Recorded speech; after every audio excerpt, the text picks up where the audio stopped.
marba me lan jen je gambo ba do zom jen jai guan jen gar mama jen jen zhong jen jen ban zen nan dang jen nan za zon ba den ro ba zon za lan jan jan jan lang an ye be Yame rogan namo gajula so one the zon gajula manam jumba zeno nam da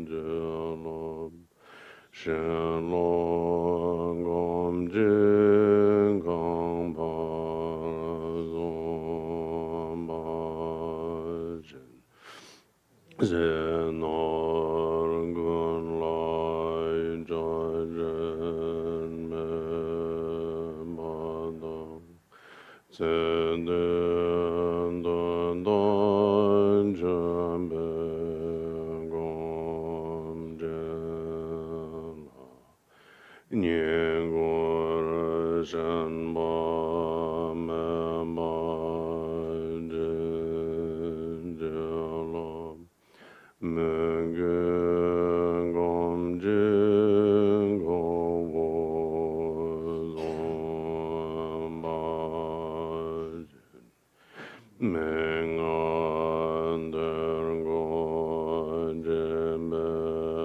la Yando zurwa dembe gondela Jemen mugen jawa jenjalo Yeng me gom jing zomba Kanran dombe ngowo zomade majun den kara jombe gomjela jalo don rawa jenjelo Nam dong won jung go zom ba shin jian ma yin jirian jar wala manga rom baran jar we gom jen Gorande yermen domba jenjalam ewa gondo yanda lama rame jenjam balalon jejeng Sadalam jiyande ramzone Ejange goban yorando jo Sunje judan sunje janam lai janjo bardo dane jamzo Dange Gyamtso Jembe Zunam Je Rola Benje Sanje Rumbai Roi Sanje Judan Zoje Jonam Lai Janjo Bardo Dan Gyamtso Dange Gyamtso Jembe Zunam Je Rola Benje Sanje Rumbai Roi Sanje Judan Zoje Jonam Lai Janjo Bardo Dane Gyamtso Jinzo Jembe Zunam Je Rola Benje Sanje Romba Ro Semjen Damje Dewa Don Debe Judan Dambar Juj Dungal Je Judan Rawar Juje Dungal Mebe Dewa Damba Dom Me Rawar Juj Nyering Jada Nyedon Ralve Donyom Jembola Nemba Joje Simjen Damje Dewa Don Deve Judan Dambara Joje Dungal Don Dungal Je Judan Rawar Joje Meme Dewa Damba Dom Me Rawar Joje Nyering Jada Nyedon Ral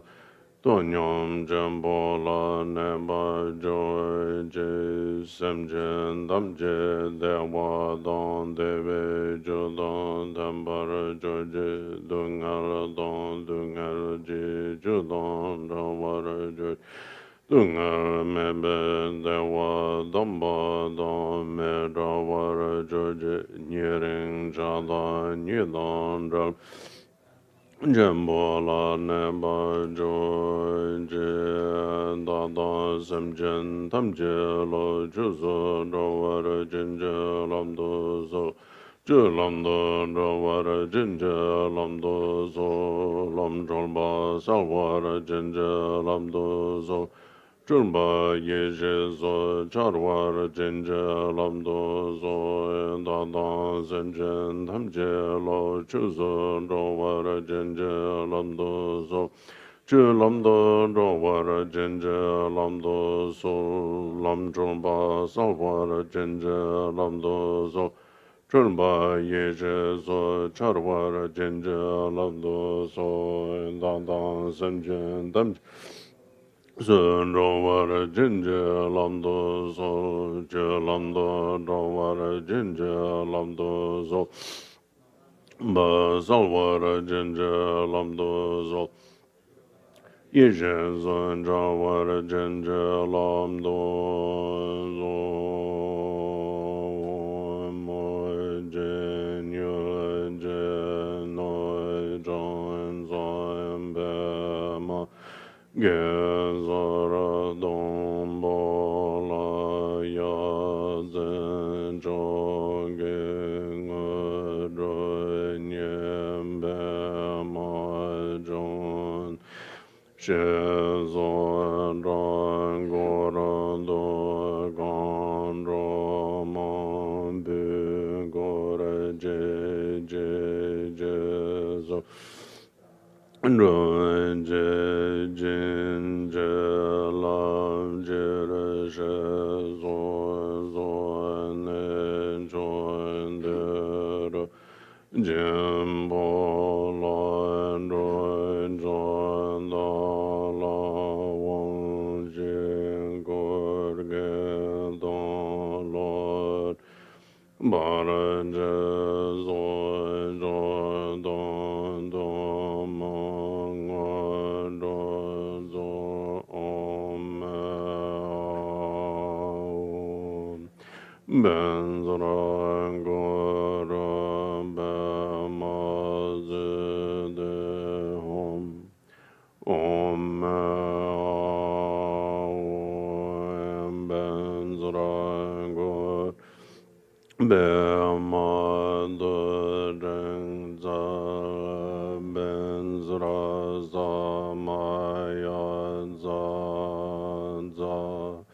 Sarva Siddha Bala Hom Are Mahare Nisa Ranzare Azendarem Fremzanza Guru Gandra Zoi Je Je Dai Jamu Bebo Nam Lalu Goye Jinja Long Ala Sungge Jinja Yalan Dong Je Jinja Lo Wan Jin Gurwara Jinja Lo Ju Jin Dong Bar Jinja Lo Lam Je Jong Bar Jinja Lo Ngo Jin Dong Bar Jinja Lo Om Wam Benzra Gora Bema Deva Dagene Gaya Ambegenza Om Vanga Ambegenza Zinda Ambegenza Hom Zarva Ambegenza.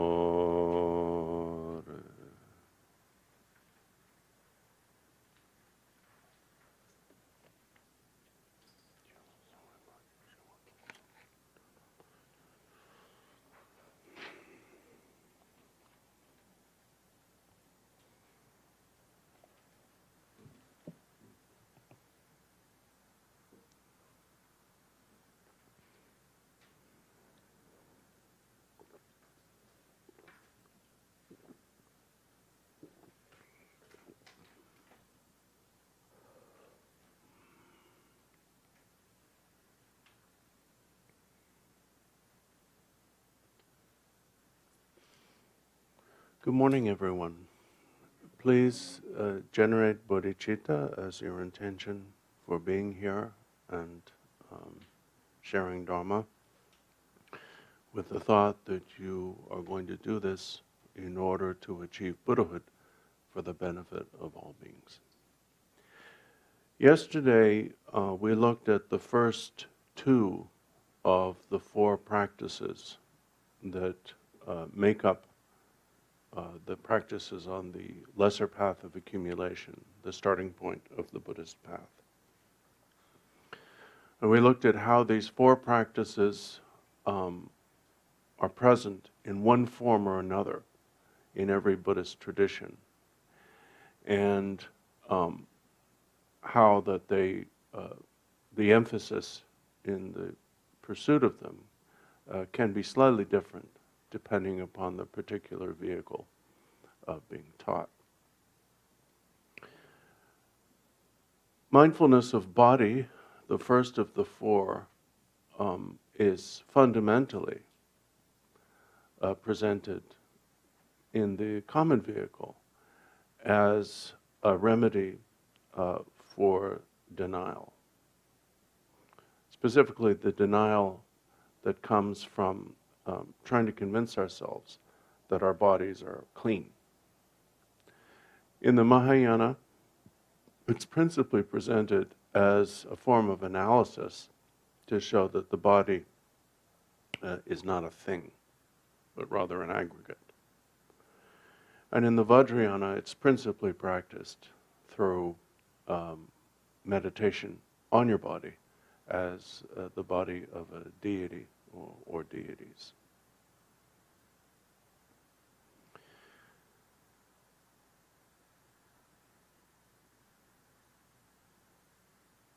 We could go further than that, actually, and we could say that in the very highest reaches of the Vajrayana, it's practiced through exposing the wisdom that is actually present within your body. To quote one of the one of the better known tantras, great wisdom dwells within your body. It is within your body, but was not produced by your body.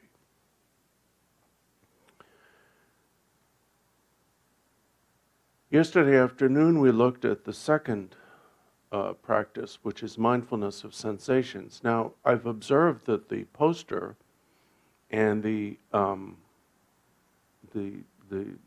ad on the website and stuff, someone, I don't know who, decided that to change sensations to feelings and emotions. That wasn't me. We will talk about emotions this afternoon, but that's not it. Mindfulness of sensations is principally mindfulness of physical sensations. I guess somebody thought it sounded trendier. You got to watch out for that. I'm not trying to be trendy.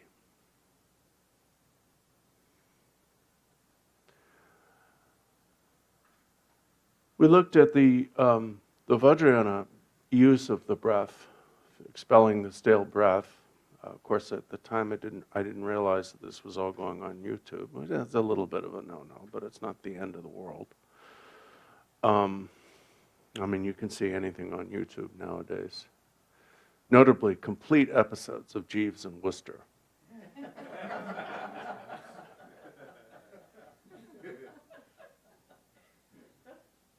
That's not a small thing.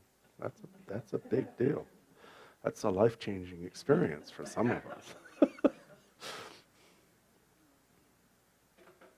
you remember when entertainment was fun?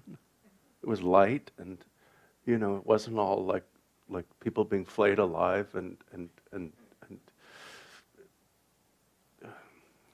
sorry, I guess I'm getting old.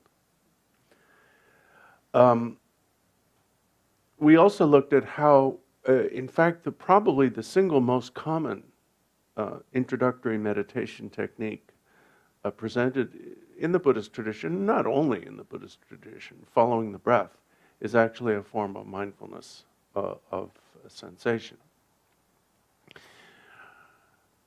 The difference between that practice of mindfulness of sensation, where you're given a particular sensation to stick to, and other ways of using it are that when you do it in other ways, you can choose whatever sensation predominates.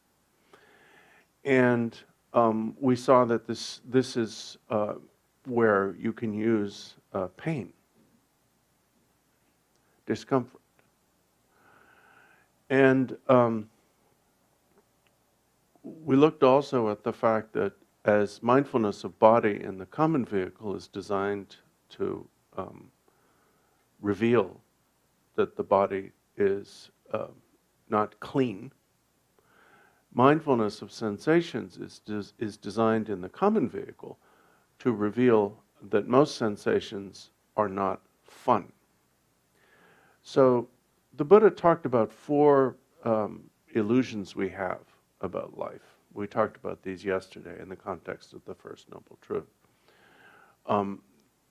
Cleanliness.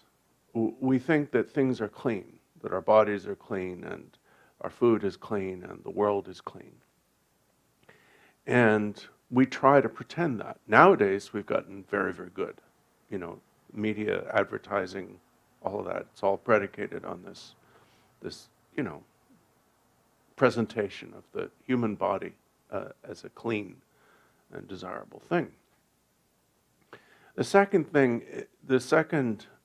illusion we have is that sensations are mostly fun.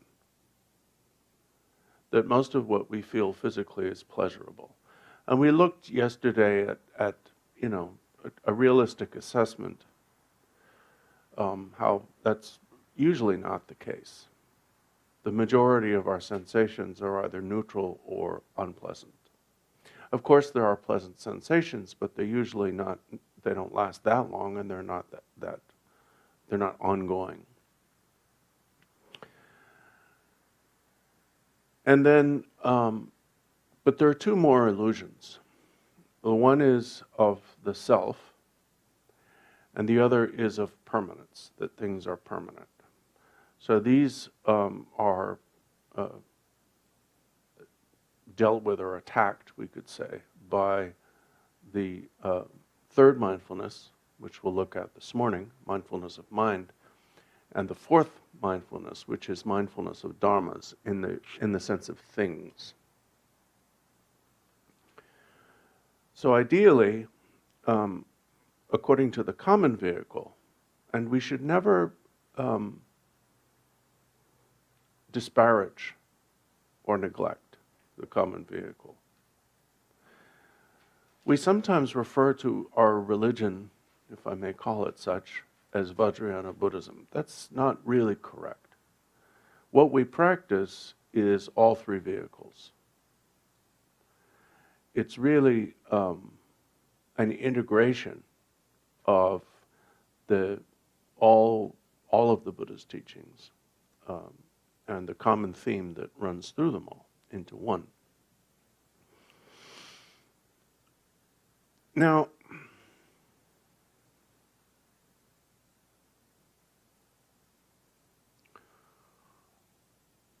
mindfulness of mind is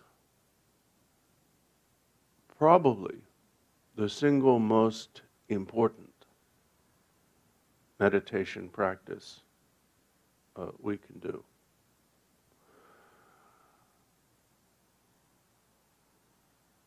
Because mindfulness of body is a necessary starting point. Mindfulness of sensations is a necessary basis for tranquility. But mindfulness of mind is the one thing that we've never done. Well, people here have done it, but generally we have never done it. There is nothing wrong with any of our minds. The problem is that we don't use them properly. It's a little bit like we were born with the world's greatest automobile, each of us. But nobody taught us how to drive. Nobody taught us how to care for it. Nobody even taught us how to put air in the tires. And so by the time we're teenagers, this damn thing has caused us so many problems, what with crashing it, destroying the clutch, not knowing how to drive, the tires going flat, the engine smoking, that we think this is a piece of crap. I hate this. I hate my life. I hate this car. But there was nothing wrong with the car. Nobody told us how to drive, how to care for it. That's our situation with our minds. We have this amazing, amazing thing, each and every one of us. But we do everything with it except the one most important thing. And what I mean by that is your mind is, and this is not highfalutin stuff here. I'm not talking about Mahamudra Dzogchen or anything fancy. I'm just talking about basic Buddhism here. Your mind is the only thing that as an ordinary person you can see the emptiness of. Trungpa Rinpoche explains this often when he says that when in the sutras it says no one can actually experience emptiness directly until the first bodhisattva level. And in the tradition of special instructions, it says anyone can do it. This is not a contradiction. When the sutras say no one can experience emptiness until the first bodhisattva level, they're talking about the emptiness of external objects. I cannot directly experience the emptiness of my iPad or of the table. I can reason it out, but that doesn't do me any good because, I'll read Nagarjuna's reasoning, proving that things don't exist. Then I put the book down and I'm back where I was because it's all just a thought and the thought vanishes. But there is one exception to this, and that is your own mind. And this is because your mind has two abilities. Your mind is capable of being aware of things other than itself. And that is what we do with it constantly. We do that when we think, and we do that when we process information from the five senses. But your mind has another ability, and this is not an ability that you need to develop through meditation. This is not an ability that a Lama will give you when you receive an empowerment. It's not an ability that Buddhas have more and we have less. It's not an ability that we have damaged beyond repair. It's something we can just choose to do at any moment. And it's very, very simple.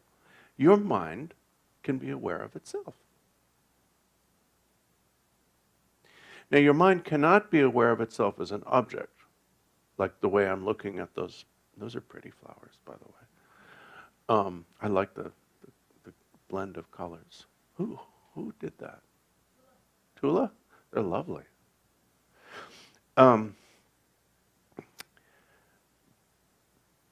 You can't look at your mind as an object, because the mind that is looking is the same thing that's being looked at.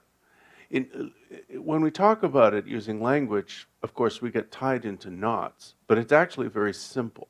It's not a big deal. In one sense, it's not a big deal. In another sense, it's the biggest deal of all. But whatever. Mindfulness of mind is simply your mind looking at itself, not at its contents. That's the fourth one. We'll get to that this afternoon. Now, you detected yesterday that there's quite a crossover between mindfulness of body and mindfulness of sensations, because the sensations are physical sensations. And some of you found that it's easier to be mindful of sensations than mindful of body, because we're used to obsessing about our sensations. There is a similar kind of crossover, obviously, between mindfulness of mind and mindfulness of thoughts. But nevertheless, they are different. At a certain point, they stop being different, but in the beginning, they have to be different. Mindfulness of mind, which is what we're concerned with this morning, you simply let that, you could say that thing in your mind, but it is your mind, that looks, that was mindful of body and mindful of sensations, that same faculty, let's say, look at itself. That's all there is. Now, this is said to be the remedy for belief in a personal self. Yesterday, I gave a rather humorous example of what one of my teachers said when asked, why is there no self?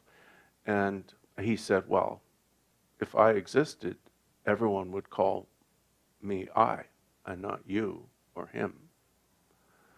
So therefore, I cannot exist. It must be a perspective. It must be the equivalent of a mathematical point, a position that it occupies no space. But this is different, because that's just belief, and that doesn't, believing that, belief is important in that it gives you a sense of where you're going. But concepts and doctrine and beliefs in Buddhism are just like a map. They're not the journey. They inform the journey. They help you avoid sidetracks.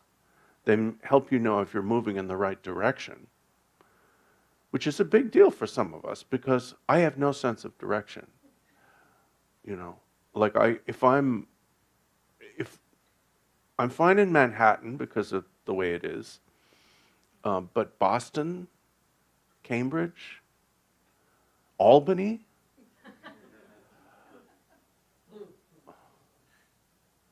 The last time I went to Albany Med, I got lost on the way there. I got lost on the way back.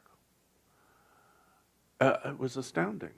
And it should have been a 45-minute journey, but it was like 2.5 hours.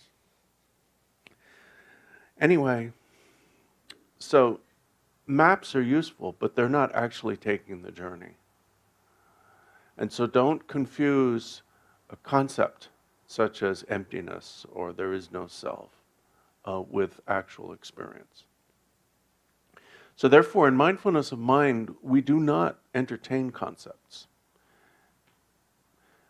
If thoughts arise, then you basically just let them come and go. Don't even look at them. Just look at the mind. So, for example, if you become distracted when a thought arises, don't look at the thought. You'll be doing that this afternoon. That's a slightly different technique. Look at what recognized the thought or the distraction. Okay, let's try this for a few minutes.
Now, mindfulness of mind needs to be practiced frequently for very short bits of time.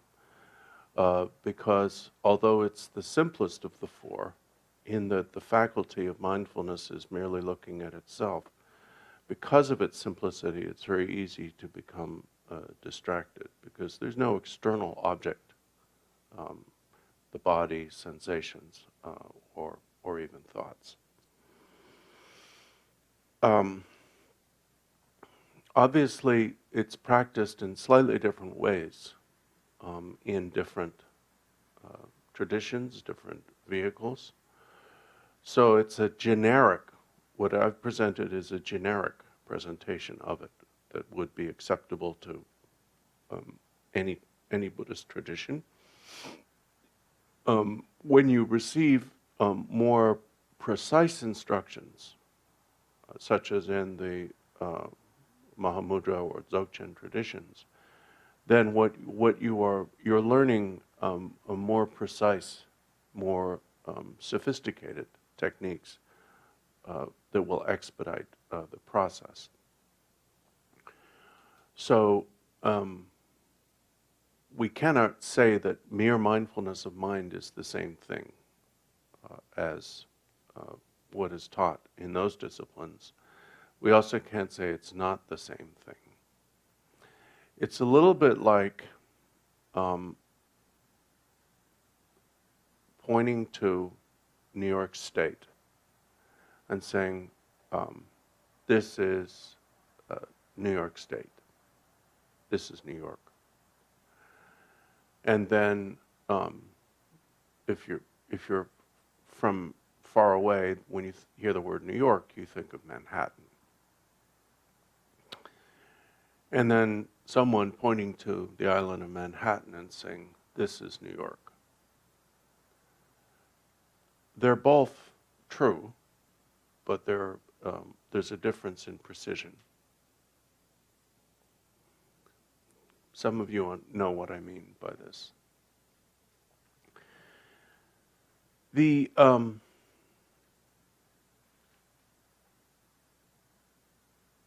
It seems that the only way to personally experience selflessness or emptiness is through this practice of mindfulness of mind,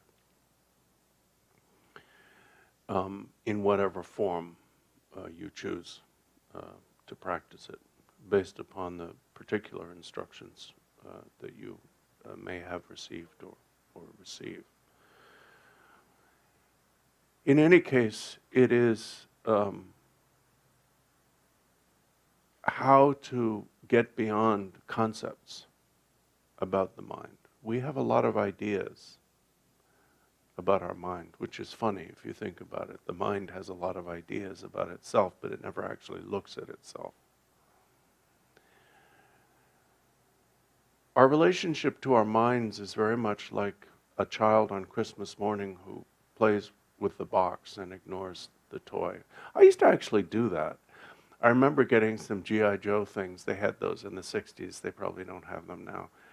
And you'd get the dolls, and then you'd get these costumes. And one I remember was a deep sea diver costume. I think I must have been 6 or 7. And the deep sea diver costume was cool. I mean, it was fine. It was what it was.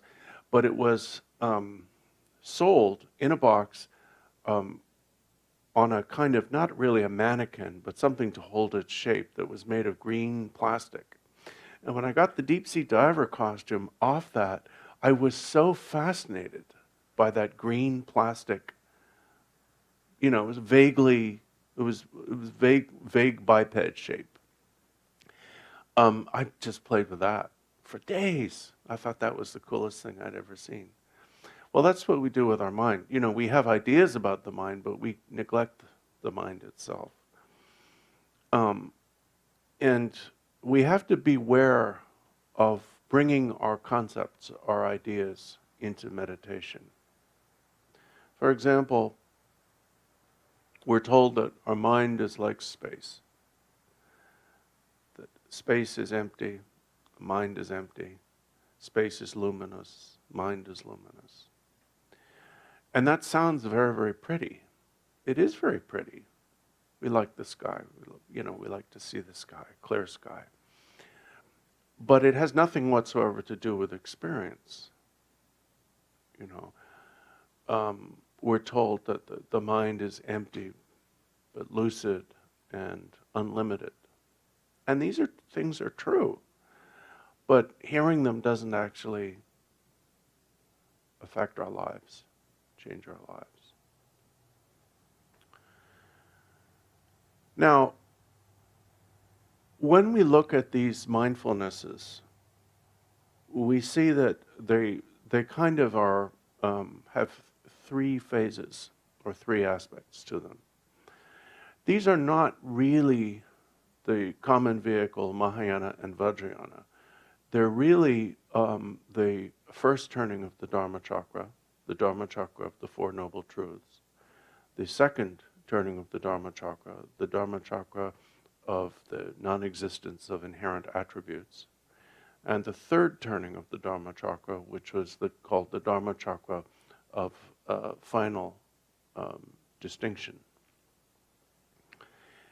And in the first Dharma chakra, the mindfulness of body is presented as a way to discover that the body is filthy and gross.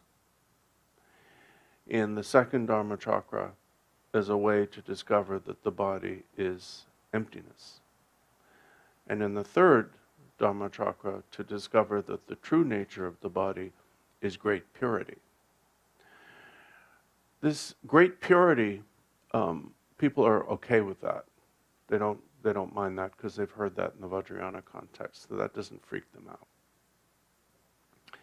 Similarly, with mindfulness of sensations, in the first Dharma chakra, mindfulness of sensations is extolled as a way to recognize that sensations are not pleasurable, but often painful. In the second Dharma chakra, to recognize that sensations are emptiness. Second Dharma chakra is all about emptiness. Not all or only, but a lot of it. And the third Dharma chakra is that the true nature of sensations is great bliss or great pleasure. And we're happy enough hearing about that because it sounds like fun. And we hear it all the time in Vajrayana. We chant it, great bliss this, great bliss that, and so on. It's like, But when we come to the mindfulness of mind, we're going to get a nasty surprise. In the first Dharma chakra, mindfulness of mind is taught as the way to disprove our denial of selflessness, to disprove the illusion of selfhood. And so reveals selflessness, just as the other two revealed filthiness and pain. And in the intermediate Dharma chakra, mindfulness of mind is extolled as a way to realize the mind's, yes, you guessed it, emptiness. But in the third Dharma chakra, mindfulness of mind reveals the great self.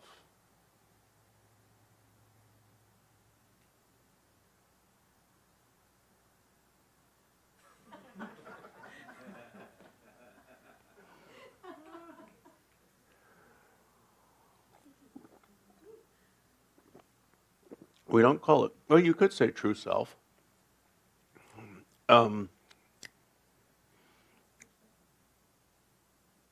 Dakdamba. We have to go back to the paramitas. On the path, there are 6 paramitas, of which there are 10.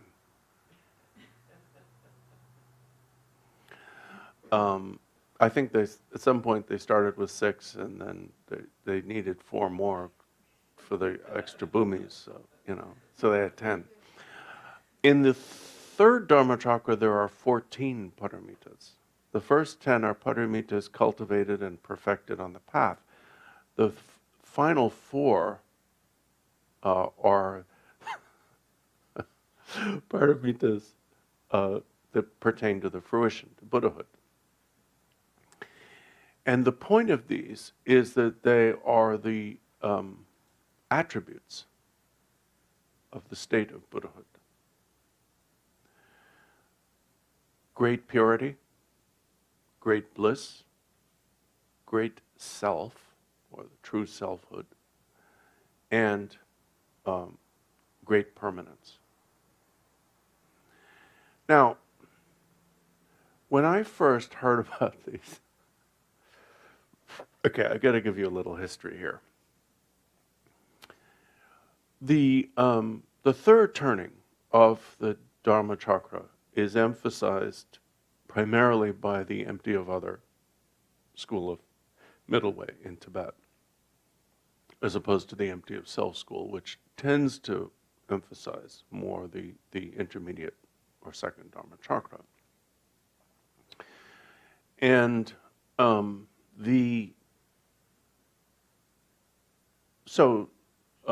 Maitreya's Uttara Tantra Shastra, his distinguishing between things and their nature, and probably is distinguishing the middle from the extremes, although I'm not sure about that. But certainly those two that I mentioned are based on their commentaries on the third Dharma chakra. Within the Karma Kagyu tradition, there's been a certain amount of back and forth in terms of how much emphasis was put on empty of other and how much on empty of self. The third Jawang Karmapa began to place a great deal of emphasis on the empty of other tradition. And then the eighth Karmapa put more emphasis on the empty of self, although he also wrote empty of other defenses.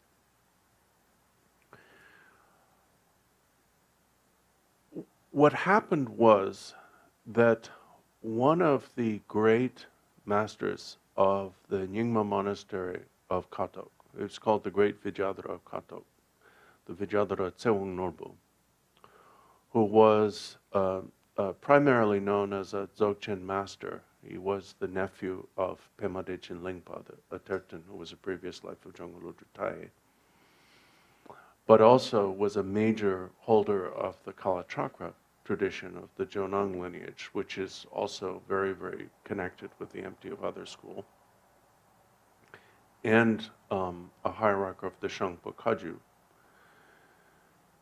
He developed a very, very close friendship and sort of mutual master-disciple, interchangeable master-disciple relationship with the 8th Sutta Rinpoche. And the 8th Sutta Rinpoche was responsible for the creation of Palchen Monastery, with which we are somewhat, in a windy way, affiliated. This side of the river, it's Palchen all the way, buddy.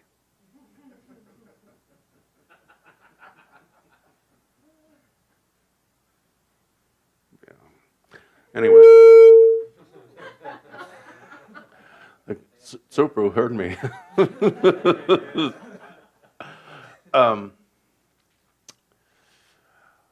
And somehow he inspired, because Tsewang Norbu was so devoted to the empty of other tradition, he really inspired the omniscient 8th Sutta Rinpoche, who is remembered for several things. He's considered the greatest linguist, person with not just the greatest in speaking Sanskrit, but the greatest in really understanding how language works ever in Tibet. And also creating Palpung and many other things. But so he put a great deal of emphasis on the empty of other tradition. Now, one of his great disciples was a particularly irascible man called Belo Tsewang Kunchab. And Belo means the translator from Bay, because I guess Belo Tsewang Kunchab went to Nepal and India with the 8th Situ on his journeys. And there are a lot of fun stories about Belo Tsewang Kunchab. Belo Tsewang Kunchab actually is the reason why we have the Kaju Ngakju, the treasury of Marpa's teachings, because he held all these lineages, because he received them. And when he left Palpung, for reasons that I'll explain in a minute, he had them, the mandalas drawn. He visited Tulku Monastery, and he had the mandalas drawn on the ceiling of the main temple there, which was why, and later when Jongwa Ludutai collected these, that's where he found a lot of the techniques and lineages and so on from Belo Tsewang Kunchab. Well, Belo Tsewang Kunchab wrote a lot of the commentaries that we use in Karma Kaju 3 retreat, especially the ones that are used with the male Yidams Chakrasamvara and Jina Sagara. Now, when I was in my first 3-year retreat, I had never studied basic Buddhism. I knew about the Four Noble Truths. You know, I'd done Ngondro, I could read Tibetan and blah, blah, blah. But I didn't really know much about Buddhism. And I'd certainly never heard this term Great Self. So all of a sudden, you know, in the beginning of the 3rd year, I think it was, or maybe in the middle of this, I can't remember. Anyway, we're being taught Chakrasamvara using the Belo commentary. And all of a sudden, it comes out with what sounds to me like Hinduism, the true self, Dak Damba, Dak Dambe Parotachimpa. Well, I think I actually screeched. And then I actually, because I was translating, and I said, what? And that was how I first heard about Shentong and Rongtong. So you're supposed to know this stuff before you practice Vajrayana, but, you know, so you don't get a big shock. Now, what does this big self mean? That whole story was just to describe, yeah. The Buddha says to Ananda in several scriptures, and I don't think they're only scriptures of the 3rd turning, he says, Ananda, that which is called a self is one extreme. Ananda, do not dwell in that extreme. Ananda, he called it name at the beginning of every sentence. I think the guy maybe he was sleepy. Hey, wake up, I'm talking. No. Ananda, that which is called no self, or selflessness, non-existence of a self, is another extreme. Ananda, do not dwell in that extreme. So what they mean by a great self is something that's beyond a self or no self.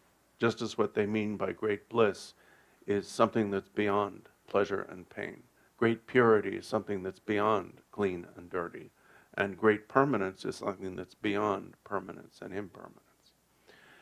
Now, of these, the easiest to understand conceptually is the one about permanence and impermanence. The others are a little tricky.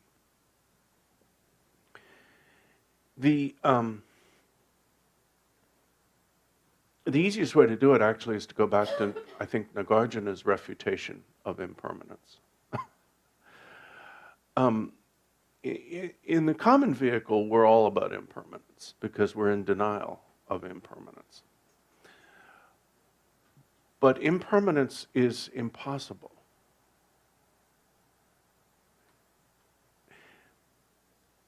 Impermanence means that things are constantly changing, right? They're constantly in a state of change. There's gross impermanence and subtle impermanence. Gross impermanence is when something falls apart and no longer exists. And subtle impermanence is bit by bit, things are falling apart or changing into something else. If there were a unit of time, no matter how brief, for which or during which any given phenomenon were in true stasis, then we could say that impermanence is real. Because a thing that had existence no longer exists. But because there is no unit of time, no duration, no moment during which a thing is in stasis, there is nothing to be impermanent. Impermanence is a concept. And it's a useful concept, but it's a remedial concept to negate the concept of permanence. Neither can exist. If nothing is permanent, permanence doesn't exist. If permanence doesn't exist, impermanence is merely the conceptual negation of a concept that describes nothing. So that's a very simple explanation of what these things mean. These progressive, why there are these three stages in each of these. Okay, questions?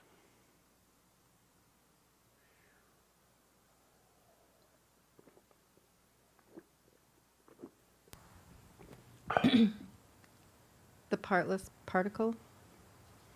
The partless particle thing, as I think I mentioned once, the only explanation of it that I could follow where it was watertight was Longchenpa's in his Treasury of Conclusions, or Treasury of Philosophical Systems.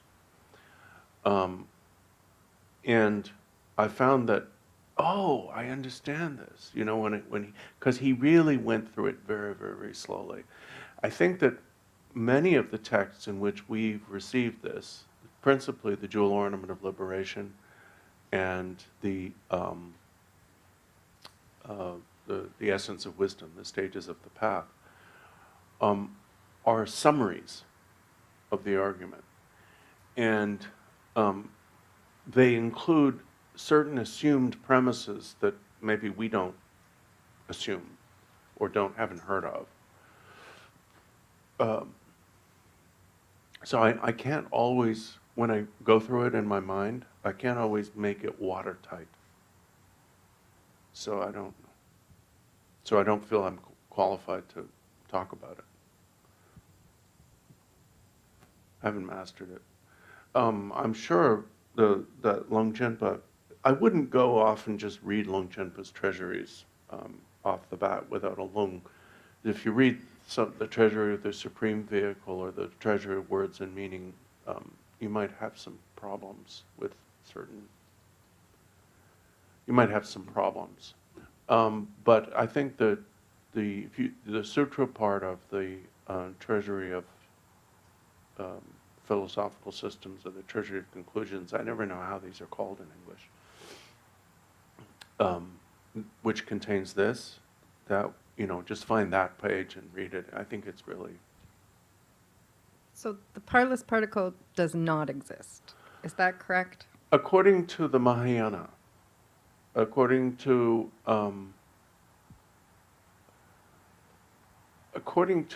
the common vehicle, partless particles must exist because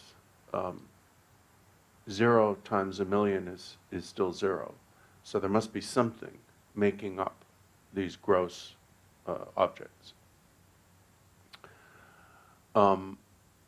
According to the Mahayana, and I guess the criticism of that begins with the mind-only school, or maybe it comes from the sutras, and so it's used by both the mind-only and middle-way school.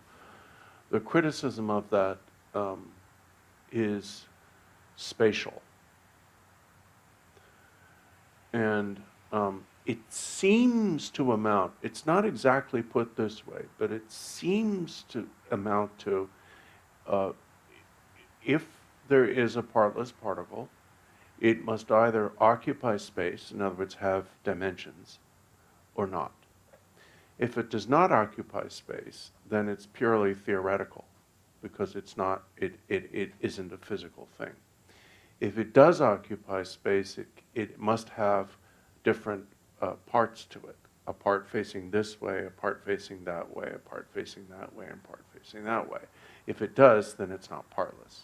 It's a little more. It's a little more complicated than that, though, when they give the full argument, because they talk about each particle in relation to others and facing them, and the north face, the south face, the west face, the up face, and you know, it's that's all. The fascinating thing is occasionally I try to read our scientific articles, and I'm, you know, I went to school before, oh, not before, but I went to school before they taught about all the particles that we know now. So I have a very hard time following it. But there are, you know, we keep on finding smaller and smaller and smaller and smaller and smaller things. And we haven't got to the point yet where there's nothing, I don't think. But that's the expectation that Buddhism gives us. Personally, I like His Holiness Dalai Lama's approach, which is if you're talking about external things, you know, go with science. And you know, I mean, Kajupas, we're very conservative. We are actually the most conservative lineage. We always claim that the Gelugpas and Sakyas are more conservative, but they're not. We're the most stubborn people. Like we'll still say, well, Mount Meru really means the axis of the earth, and there kind of are 4 continents, and it never really says in the Abhidharma that the world's flat. We just assumed it was, which means we're trying to, you know. But His Holiness Dalai Lama is kind of more blunt about it. He says, stop talking about Mount Meru. Mount Meru doesn't exist. Period. There's no such thing as Mount Meru. There is a mountain in India called Meru. It's not the axis of the world. And he said, if you say that Mount Meru is supposed to be an imperceptible phenomenon or a metaphor, it's clearly not presented that way. He says, just stop it, drop it, you know, and which I find refreshing personally.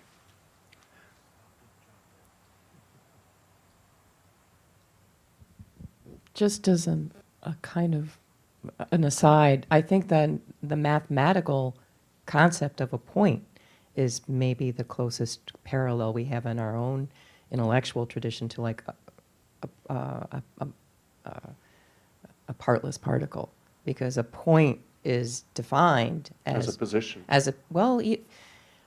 A position, right? But it doesn't occupy any space. No, So between one point and another, no matter how close they are, there could be an infinite number of other points. Yes. It's kind of mind blowing. I think mathematics is a good segue into some thinking. But. It's interesting, the concept of zero, if you trace it back, it was invented in India. Mm-hmm. Yes, it was. And then went to the Middle East. Yes, yeah. And then I think the word was shunya for zero. Or one of the meanings of... Yeah, maybe. It yeah. could be. I don't know. Any It's above my pay mathematicians in here? grade. Any other questions? Yes. When you're saying empty of self and empty of other school, is there another terminology for those that I might be familiar with? It's a very interesting thing, and I'm going to get into trouble. Yeah, I have to be a little circumspect. You know, I got some flack at lunchtime yesterday for my statements about mindfulness, specifically my approval of it. And a devoted student, not a devoted student of mine, I don't have devoted students or students, I have friends, but a devoted student of others wrote me a letter saying that one of the objections against mindfulness was that it integrates mindfulness into destructive socio-industrial, cultural things.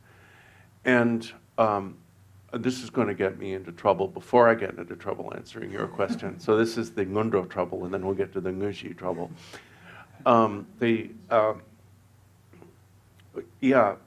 Buddhism, if I may say so, is filled with destructive socio-industrial institutions. So that does not make mindfulness worse than us. Not filled as it's everywhere, but it is in places. We've got some, you know.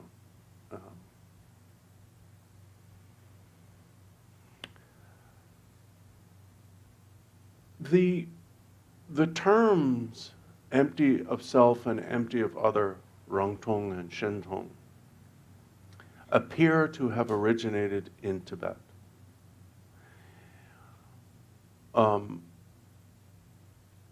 It is, okay, I'll try and not take a side here.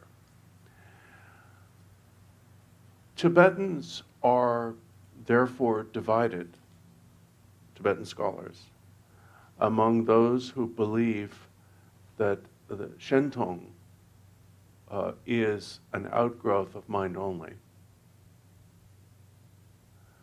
that has incorporated Madhyamaka, sort of a blend of mind only and Madhyamaka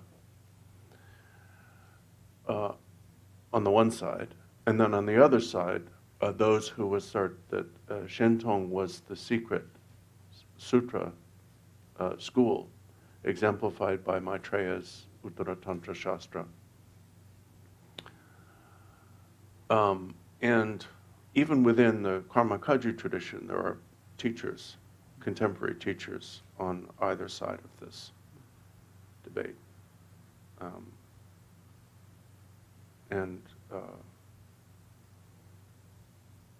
His Eminence Sutta Rinpoche is an ardent Shentongpa, and empty of other, or was the last time the topic came up. So, His Holiness the Karmapa likes to steer clear of, sort of just stay in the middle on that.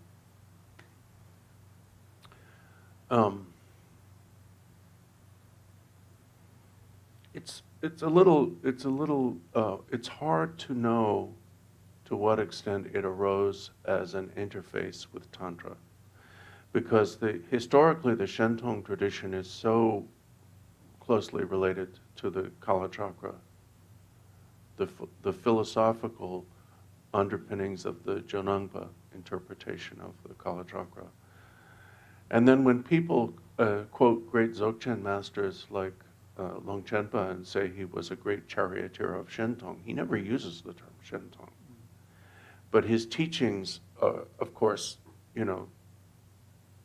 are definitely Shentong compatible.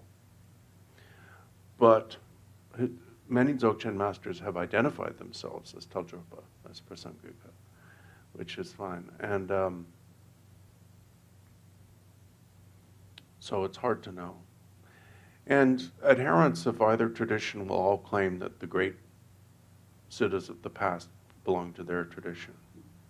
It's clear that Marpa, Milarepa, and Gampopa were Rongtong, they'll say, or Shentong, they'll say.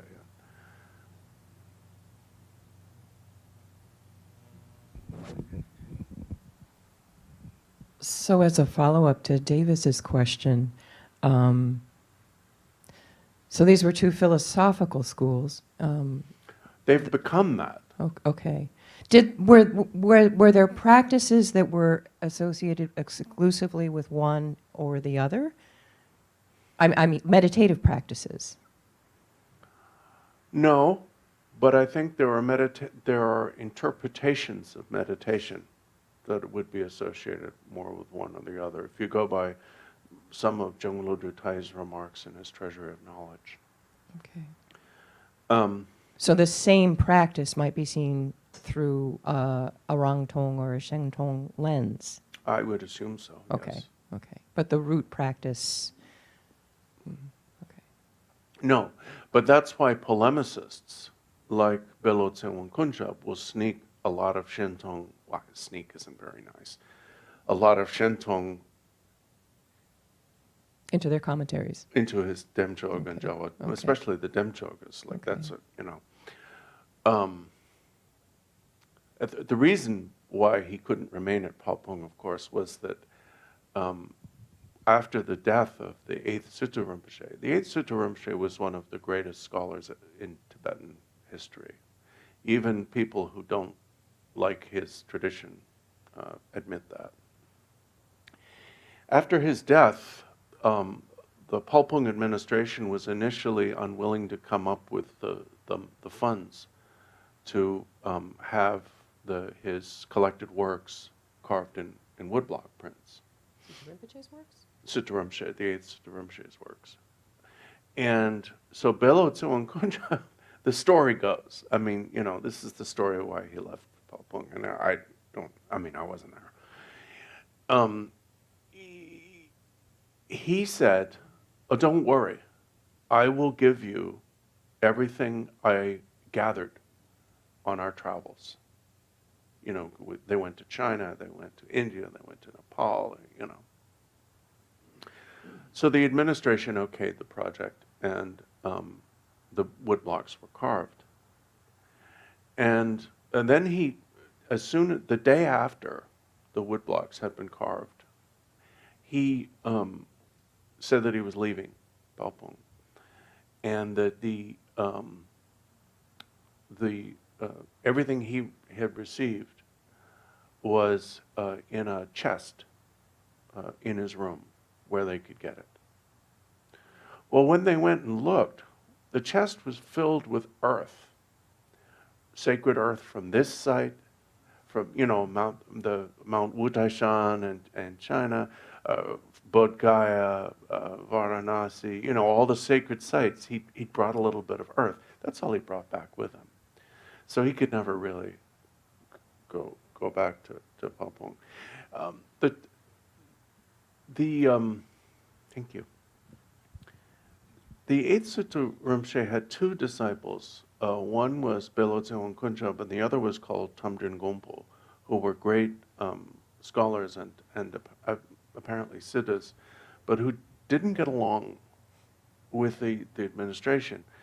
And the reason I know this is that when the reason that Jungkung Kongtrul the Great ended up at Palpung initially, according to his autobiography, was that he was a monk at Terchen Monastery in Dorje, like as Palpung is in Dorje, was in Dorje.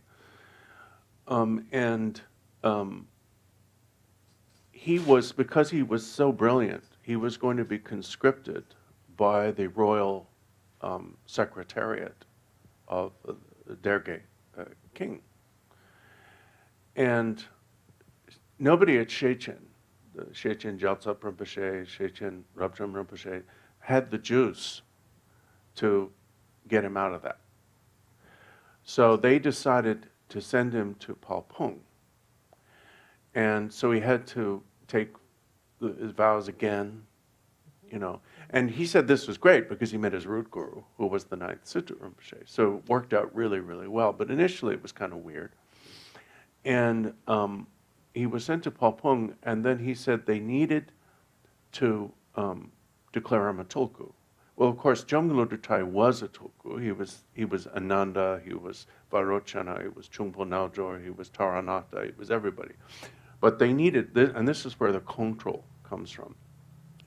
They needed quickly to find somebody who he could be the reincarnation of, so that they could, if he was a Palpung tulku, the Suttus had much more power than anybody at Shechen at that time. The Suttus were basically kings. And so then Pema Nyingma Wompo could protect him from being conscripted by the Secretariat. So he said they were looking at, former lamas of Palpung who he might conceivably be the reincarnation of. And he said, well, we certainly can't say he's Belo Tsewan Kunchab or Tamdrin Gompo, or, the monastery will evict him. So that's how I knew that they had made themselves unwelcome. Even their rebirths were not like. And so they found this guy from Kongpo. So he was called Kongtrul, And in his autobiography, he says that he thinks he really was the rebirth of that guy, but certainly he knows other ones before that. So it's not. So it all worked out for the best. But it was initially to protect him from conscription.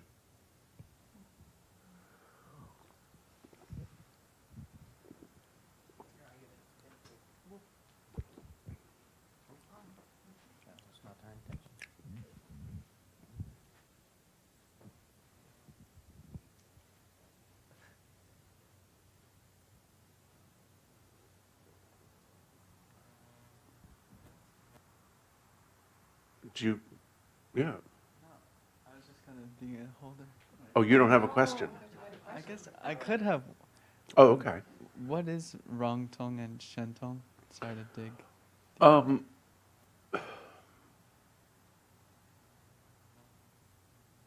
Rongtong means empty of itself, and Shentong means empty of other. So, in a school that identifies itself or is identified as a Rongtong school, such as the Prasangika Madhyamaka and Svatantrika Madhyamaka, asserts that everything is empty of itself, in common Rongtong. There is the uncommon Prasangika of the Dharma Lord Tsongkhapa, which asserts that things are empty of inherent existence, not empty of themselves. And he has good reasons for that. There are good reasons for both. And many of the refutations of Tsongkhapa's position are based upon not understanding Tsongkhapa's position. Although we don't, the eighth Karmapa's Taljurpa is different. But he also praises Tsongkhapa elsewhere. So he argues with him in treatises, but then praises him elsewhere. The Shentong school would argue that that is true of everything except one thing, Sugata Garbha. Sugata Garbha, Buddha nature, is empty of everything else, but it is not empty of Sugata Garbha. And the quarrels and disputes and debates and polemics come into, what do you mean by Sugata Garbha? And in what way is it not empty of itself? And so, you'll get moderate arguments where there are positions where it's not contradictory. And then you get polemicists who, on the Shentong side, will accuse the Rongtongpas of nihilism and not believing in the primordial wisdom of Buddhas. And then on the Rongtong side, who will accuse the Shentongpas of being Advaita Vedantists. So, yeah. If they criticize the Shentongpas in a moderate way, they'll say you're just mind only. But if they really go for it, they'll say you're Hindu. Which is okay. I don't mind. As Atisha said, in his lifetime, there were only 3 people in India who really knew the difference between the Hinduism and Buddhism. And he said, one died, I'm in Tibet, so there's one. Because otherwise, we refute a self, and they say, yeah, we refute that same self, but we believe there is a true self. Well, we have to say we believe there is a true self, but we don't mean the same thing you mean by it. Well, how do you know? It's like, yeah.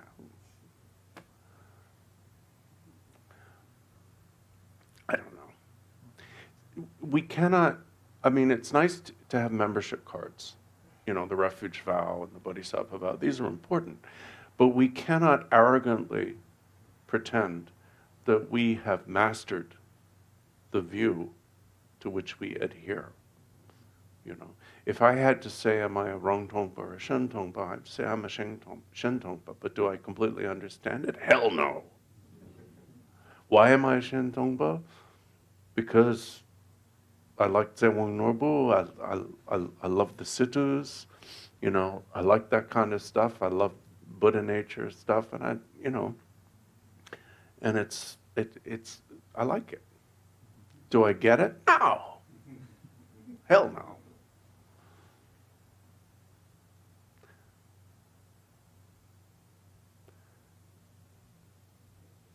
Good. Thank you, Yeshe. I got a question for you first. Where did you get those pants? Tarjay. Mm. Tom calls them my Mahakala pants. Yeah, you would. Yeah. I have a joke that I haven't even told Tom yet. All right. I'm not going Do to we tell get it it? now. Oh, it's okay. clean. It's clean, but therefore Okay. it's not Lunchtime. worth it. Yeah. It's really clean. It's cute. So my question: mindfulness of mind and pointing out of mind. How are they the same and how are they different? Well, again, it's like New York State, New York City. The difference between the vehicles, when we say this vehicle is higher, than another one, what it means is precision.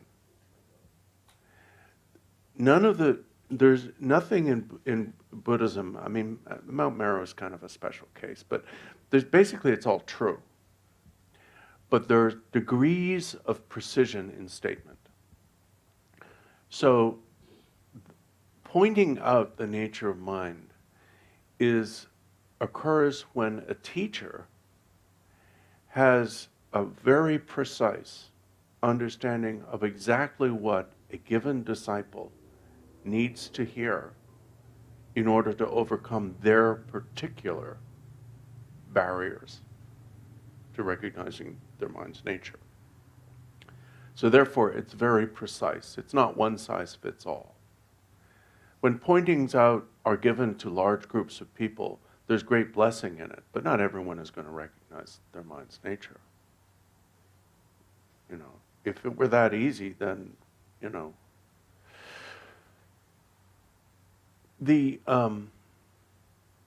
so the instruction, let your mind, the faculty of mindfulness that looked at body and sensations, now look at itself, is very general.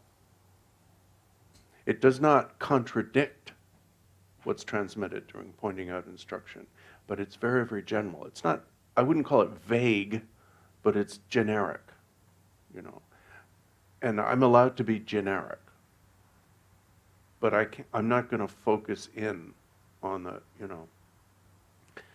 because the difference is, there are two ways to use electricity. One way, which is let's call the layman's way, is to turn on a switch and turn off a switch. And that's dangerous, slightly, but very slightly. You're probably okay. And then there's the electrician's way, where you mess with the stuff. The electrician's way is more precise, but much more dangerous. But they're both making use of electricity. The difference is that the layman's way, which is like saying, let your mind look at your mind, is unlikely to cause problems if, it can be said publicly. Did that help? I'm an electrician, so yes, it did. Yeah. Yeah. Thank you. You're welcome.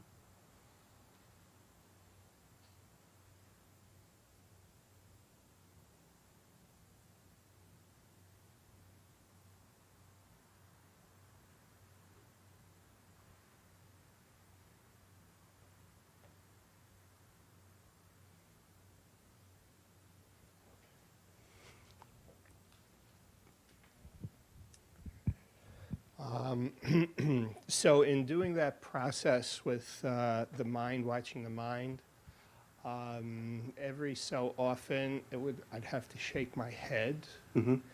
it was like, I don't know, I can't put it in words, but Mhm. can you say something about that? You're probably being too tight. Okay. It's very, very tricky. One of the trickiest things about in any meditation is the need for adjustment. This this whole concept goes back to when the Buddha was teaching one of his disciples who was a lute player, a sitar player. And, he said, well, if you tighten the strings as hard as you can, do you get a good sound? And he said, no. And if you loosen them as much as you can, do you get a good sound? And he said, no. And so what do you do? Well, I tighten them appropriately for the tune being played. So in the same way, so that you have to adjust your mind. Sometimes you need to put more effort. And sometimes you need to relax. You never want to be tense. And this is an issue that it comes up because the Tibetan, and the way they say it, they get really macho. They love to like say, sharp awareness. It's like, okay, I'm going to meditate like this. I'm going to be so tense. I'm going to burst the blood vessel. That's not the instruction. We're so funny. We are so funny. We practice these Asian traditions.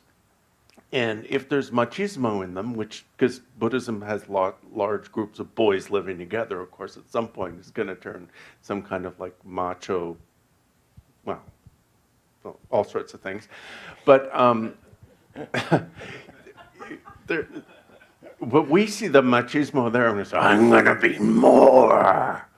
And we, like American Zen, is like, Japanese Zen is like this.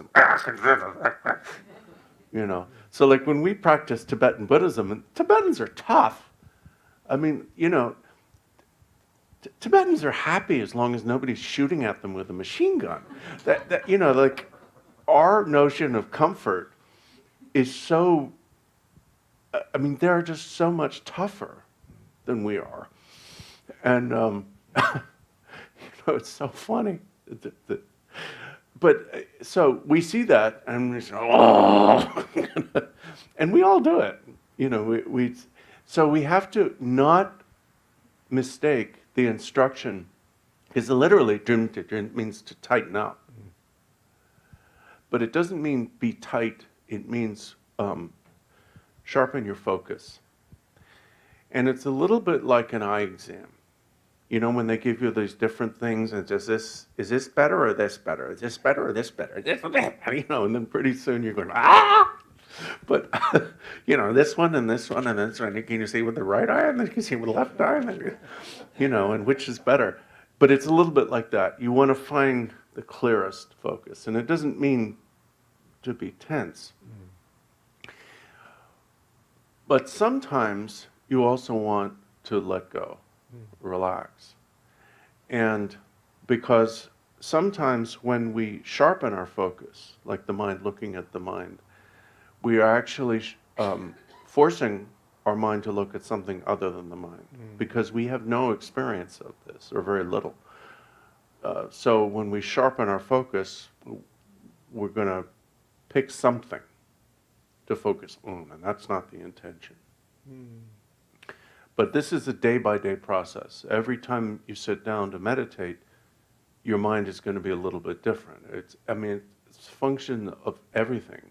And there are also physical tricks you can use. So for example, if your mind is bouncing around, you can lower the lights and make sure you're wearing warm clothing and that you're not hypoglycemic or underfed. If your mind is torpid, then, turn up the lights, take off a layer of clothing, and make sure you haven't just eaten a whole, tray of lasagna or something.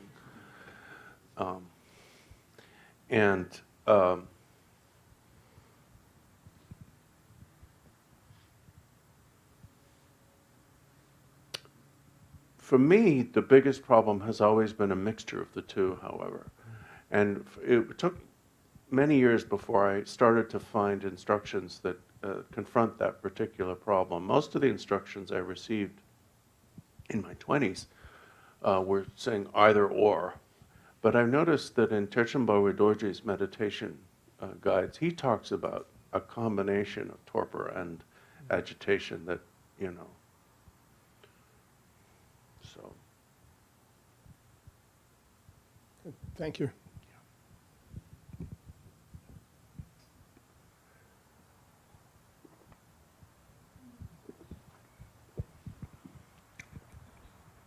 Oh, is red bad? Okay. You ready for another question? Sure. Okay. What I'm noticing as I'm listening to your teaching is precision. Precision? What did you think I said? Patience. Patience also.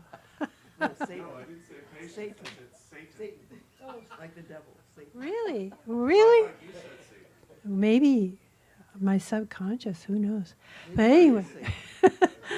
Well, it's like these, to me, they're very precise differences between one view and the next. Very, very, like if you had a laser beam, precision. And I'm just wondering, sometimes when I'm sitting here, I'm thinking, oh my gosh, am I ever going to be that? I'm not a very precise person, So is it still possible? Yes. Yeah. Yeah. Yeah. That precision.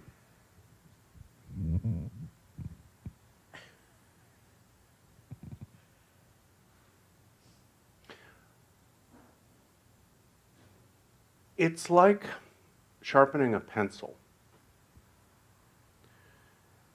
Your pencil needs to be come to a sufficiently narrow point that you can draw or write the type of line, the thickness of line that you want.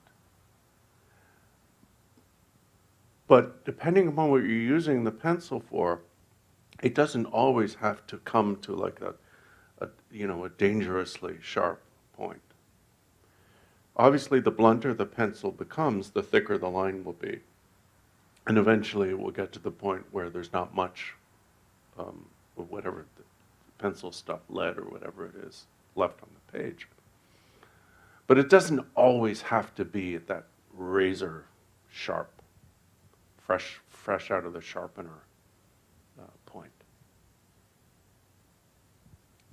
Thank you.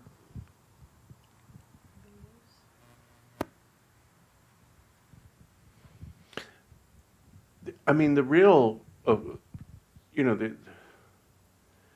the elephant in the room here, what we're not mentioning is the fact that none of this is worth the paper it's written on without devotion.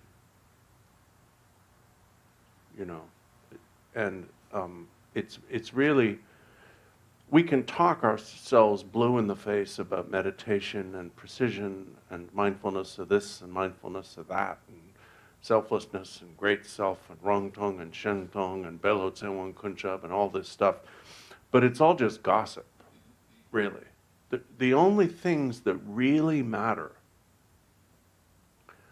are the desire, the determination to be free, bodhicitta, and devotion.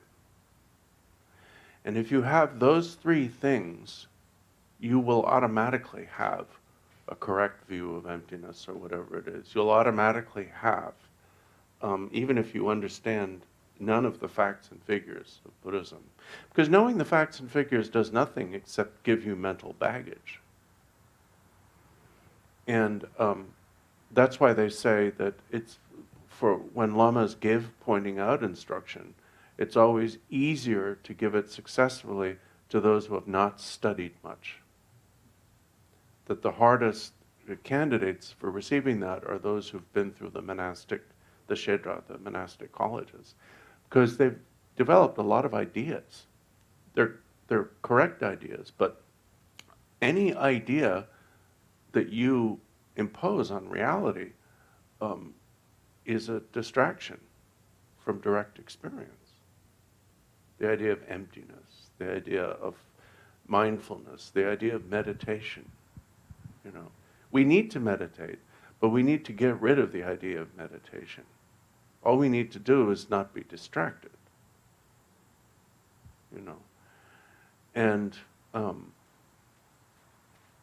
even the idea of devotion sometimes obstructs our devotion.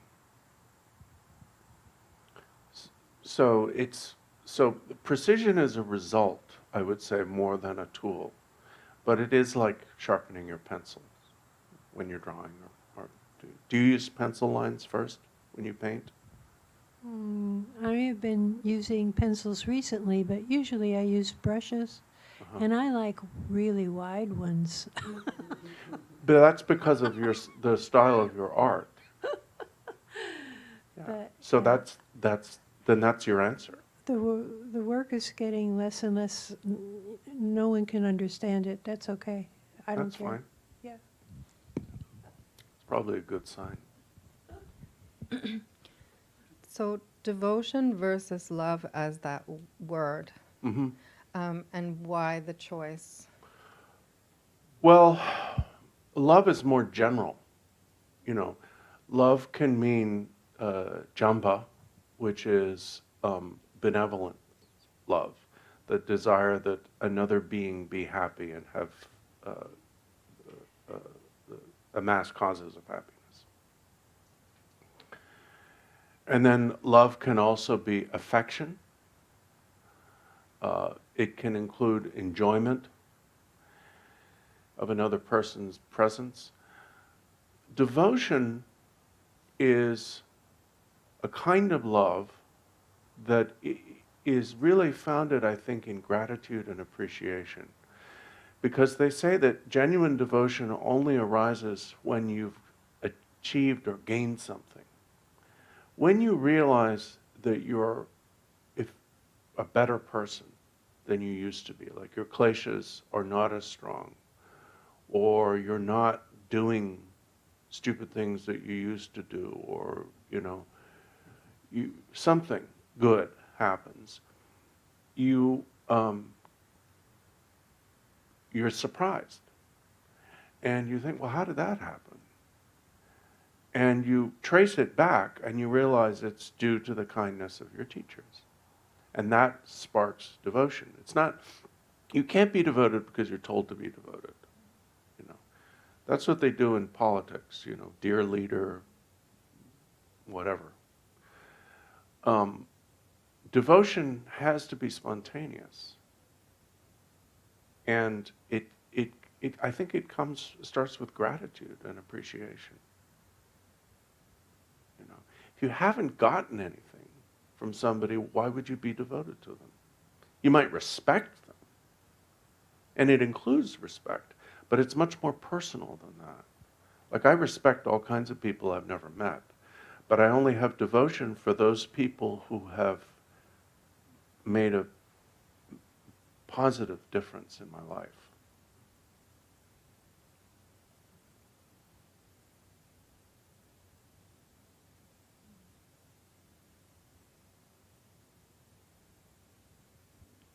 Any other? Yes?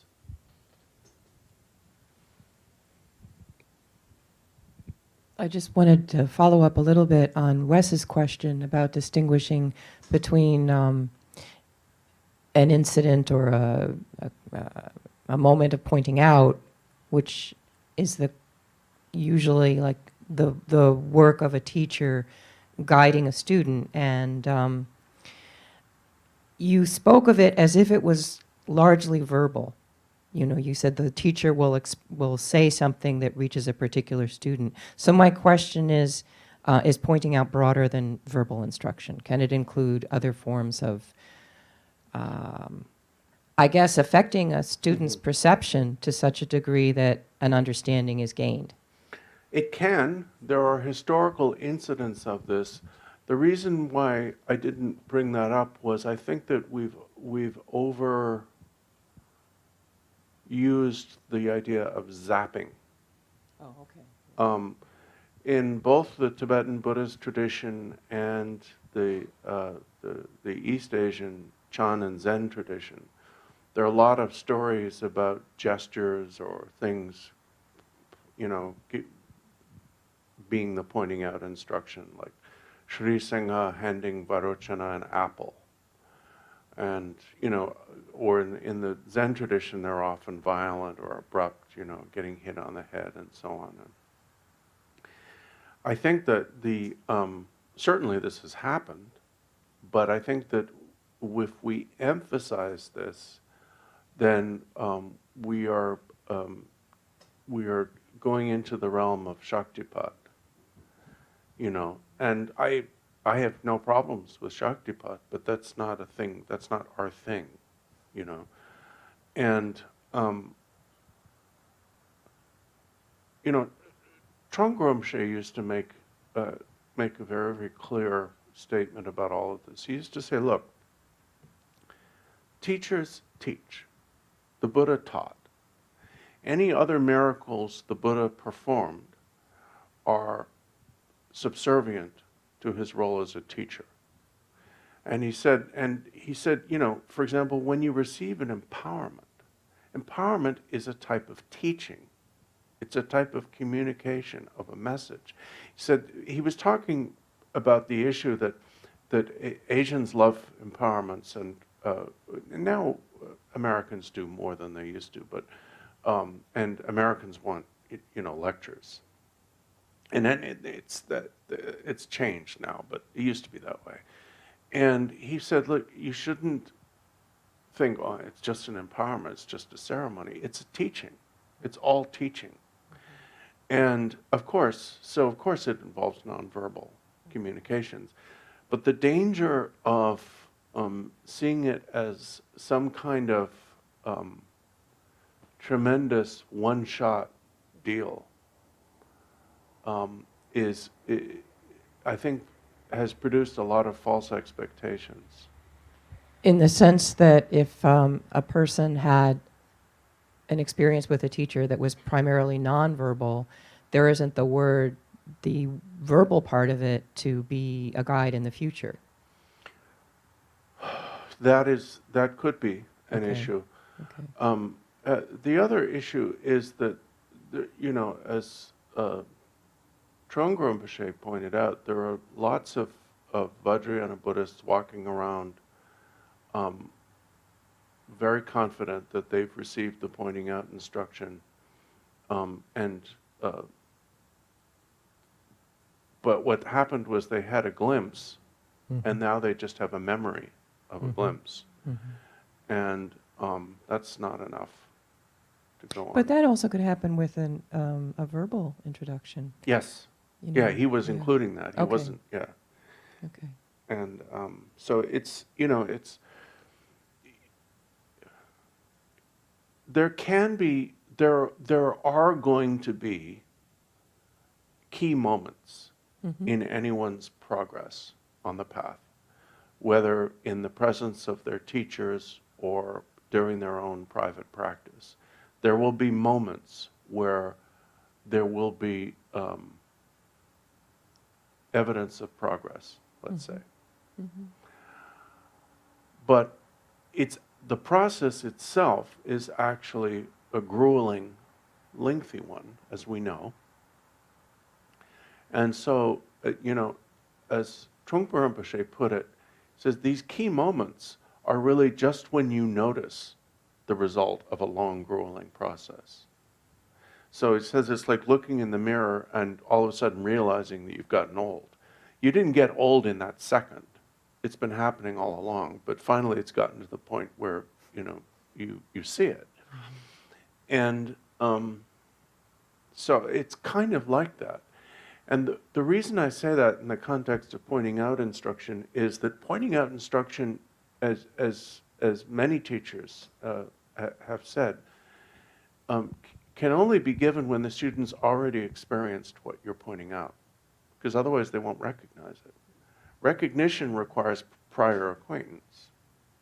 What the pointing out instruction does is it says, yes, that is your mother. But you have to have seen your mother before.